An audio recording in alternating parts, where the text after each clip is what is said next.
Тавтаа сайхан амарч байна үзэгчдээ. Их сурвалж нэвтрүүлгийн ээлж дугаар эхэлж байна.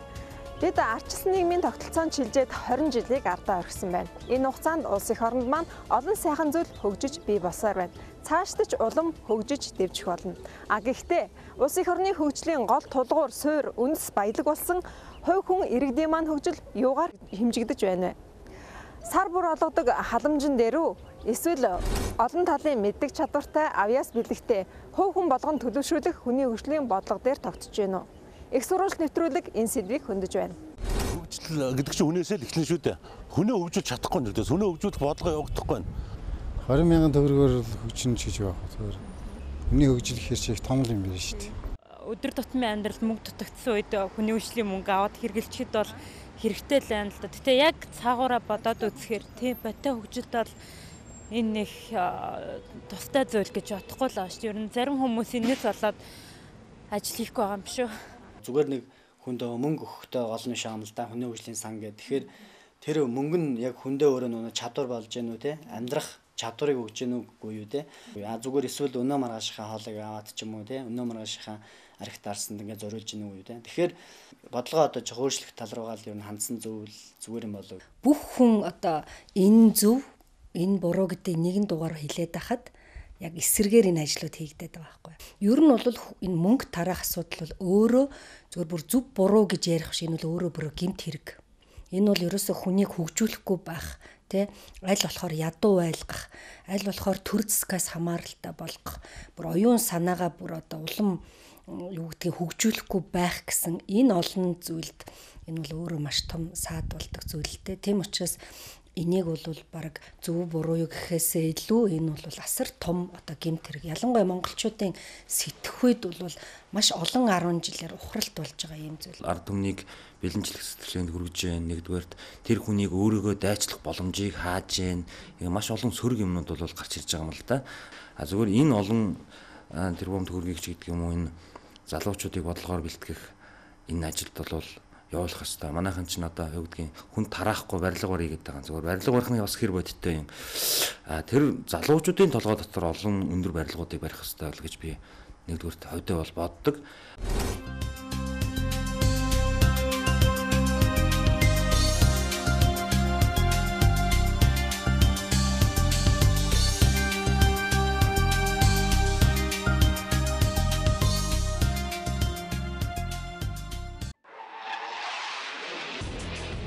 Хөгжил. Энэ бол маш өргөн утга агуулгатай нэр томьёо. Хөгжил нь аливаа улс орныг дэлхийд дахинаа таниулах хамгийн чухал нэрийн хуудас болдог. Тийм учраас Монгол улсын ирээдүйн хөгжил өнөөгийн хүүхэд залуус хүн амын олон талт хөгжилтэй шууд холбоотой болж байгаа юм. Үүний тулд бие хүн болж төлөвшсөн мэдлэг оюунтай, ирээдүйдээ итгэлтэй иргэд юунаас ч илүү чухал байна. Ийм нийгмийг цогцлооход нэн түрүүн иргэд маань хүүхэд залуучууд маань ирээдүйн хөгжлийн тулгуур үндэс болохын хувьд өөрсдийгөө хөгжүүлж, эрүүл чирэг бие бэлдартай, оюун бэлэг төгс авьяас чадaltaй болсон байх шаардлагатай. Ингэж төлөвсөн хувь хүн бүр бусдын сайн сайхны тулд бусдыг ойлгож, хайрлаж, хүндэтгэж, хүлээн зөвшөөрч, цаашлаад нийгмийнхээ хөгжлийн төлөө өөрийн хувь нэмрээ эргэж буцалтгүйгээр оруулж чадна гэсэн үг. Өөрөөр хэлбэл ийм ёс суртахуунлаг иргэн улс их орны хөгжлийн хамгийн том хөрөнгө оруулалт болдгийг.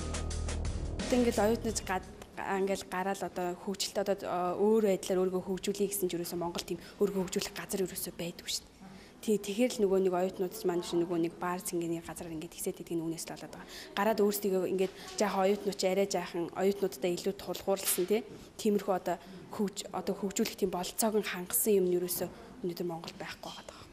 Өөрийнх нь тэр хөгжил зориулж тэр мэдлэгтэй бас нэлийн хөрөнгө оруулалт хийх хэрэгтэй байдаг.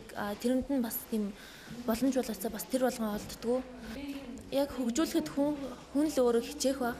Өөрийнхөө улсыг хөгжүүлэхийн тулд мэдээж өөрөө сурч хөлмөрч одоо бүрэн зүйлээр сурж байгаа оюутан бид нар мэдээж өөрөө тухайн мэрэгчлээ зөв сонгоод тэрэндээ одоо эзэн болоод зөвхөн гол ер нь төгсөж чадаад сурж байгаа мэрэгчлэл ер нь эзэн болоод тэгэл төгсгөл бас тийм болоод гэж байна.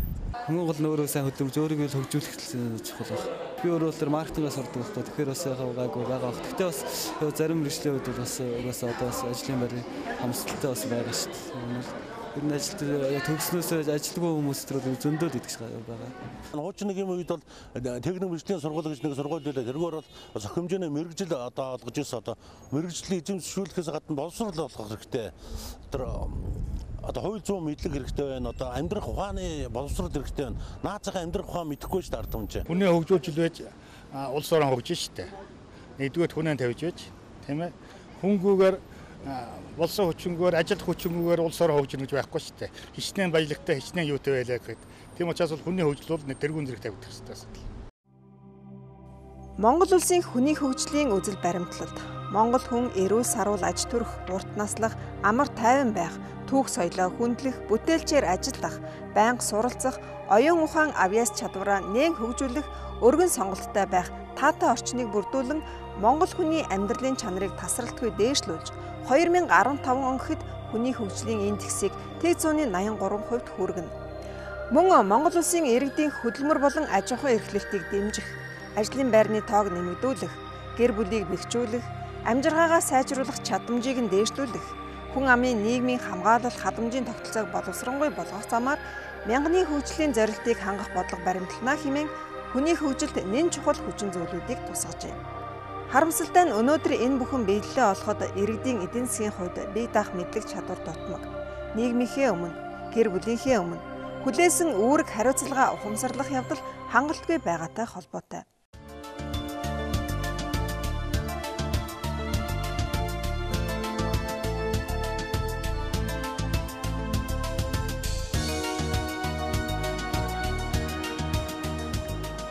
Хүний хөгжил гэдэгт та юуг ойлгодог вэ?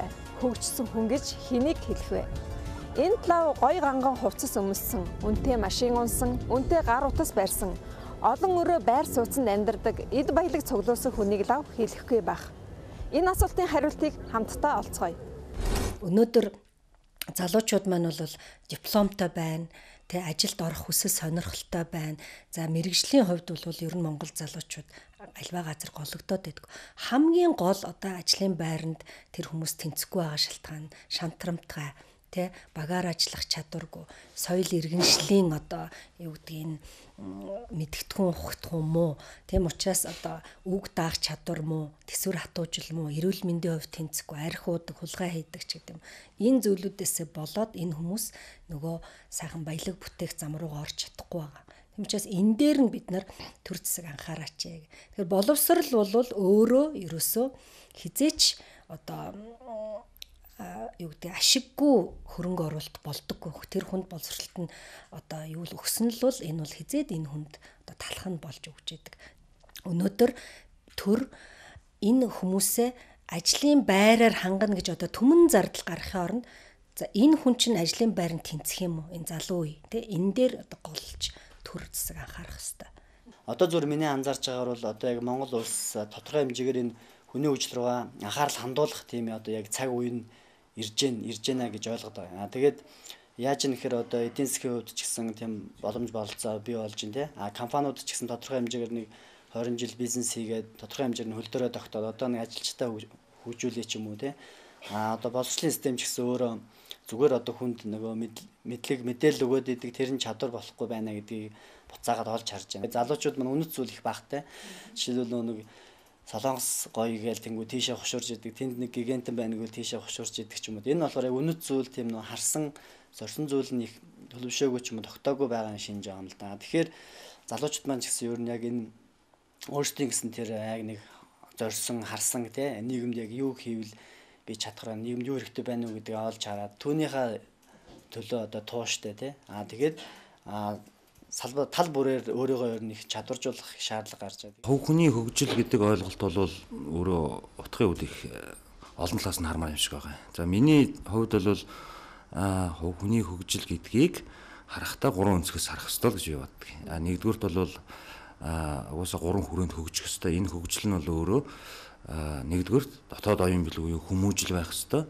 Хоёрдугаарт бидний ярьдгаар олдмол боловсрол ихтэй сургууль 10 жил сурахтай энэ олдмол боловсролын нэг оюуны хүрээ байгаа. Нөгөөх нь болохоор зэрэг бие биелдар тий эрүүл байх, биеэ зөв авч явах ч гэдэг юм уу ийм одоо ёс суртахуунтай холбоотой ийм гурван хүрээг бол хүний хөгжил гэж ингэж би бол тодорхойлох их дуртай. Монголын залуучуудын хувьд гэх юм бол өөрийгөө хөгжүүлж байгаа сайхан залуучууд байна. Гэхдээ бас энэ нийгмийн одоо давлгааны шилжилтийн үед хүмүүс зөвхөн нэг өнцгийг харахтай. Би зөвхөн өндөр боловсралтай байвал болоо. Аль эсвэл гоё биетэй байвал болооч гэдэг юм а те. Тэгсэн мөртлөө өндөр боловсралтай хүн өөрөө нөгөө хүмүүжил гэдэг юм давхар авч явахгүй бол нийгмийн дайсан болдог ч гэдэг юм а те. Тэгэхээр бол залуучууд бид нэр юуг анзаарах хэрэгтэй вэ гэхээр зэрэг энэ хүний хөгжил гэдэг имийг жигд өөртөө төлөвшүүлэх хэрэгтэй гэж ойлгож байгаа. Тэгжээж тэр хүн улс их орныхоо төлөө, нийгмийн төлөө юм хийдэг юм болох болов гэж би боддгийн. Энэ хүн бол угаасаа удманч гэдэг юм уу, аль эсвэл аав нь ийм хөгжижсэн хүн ийм эднийхэн бол нэг ийм хийдэг гэдэг ч юм уу, аль эсвэл энэ хүний сонирхол хүүхд ахуй насных нь ийм л юмд амжилт гарах хүн гэдгийг нь бол ингэж гаргаж ярьж тавьдаг. Тэгээд тэрийг одоо тэр хүнч тэр шугамаараа явах сонирхолтой байдаг. Тэрийн төр зэсгээс дэмжиж боломжийг олгодог те. Ийм тогтолцоог бодлогыг бол зангидж тавих хэрэгтэй гэж миний хувьд бол боддгийн. Одоо зарим залуучууд үнэхээр өөрийнхөө сурах хүсэл эрмэлзэлтэй тэрүүгээрээ амжилт олох дэлхийд гарах тийм боломжтой мөртлөө эдийн засгаас болооч гэдэг юм уу, төр засгийн нийгмийн тэр бий болгож өгөхгүй байгаа тэр боломжуудыг хүртэж чадахгүй зөвхөн өөрийнхөө одоо тэр явах замаар явж чадахгүй өөр мэрэгжил сонгох, өөр юм салбар руу орох ч гэдэг юм уу те. Ийм одоо сөрөг үзэгдэл бий болж энэ чинь бодлого байхгүй байгаагийн хамгийн том жишээ гэж би бол дотор ойлгодгийн.